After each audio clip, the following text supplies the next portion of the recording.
प्रकारे गिरजा आज व्यायामाचा दुसरा दिवस आहे आणि आपल्याला 5 ते 15-20 मिनटाच्या कालावधीमध्ये व्यायाम चालू करायचा होता 3 वाजून 13 मिनटांनी.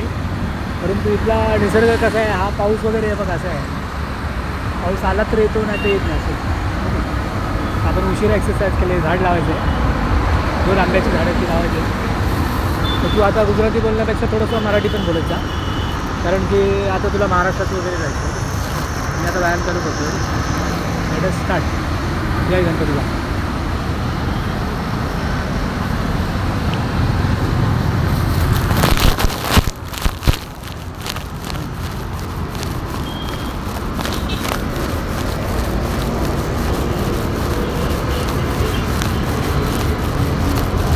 तर हाच व्हिडिओ रामभाऊंना पण काढायचा आहे, की त्यांचे बॉडीगार्ड माझ्यापेक्षा जास्त व्यायाम करतात, ओव्हर व्यायाम करतात, ते एक्स्ट्रा व्यायाम.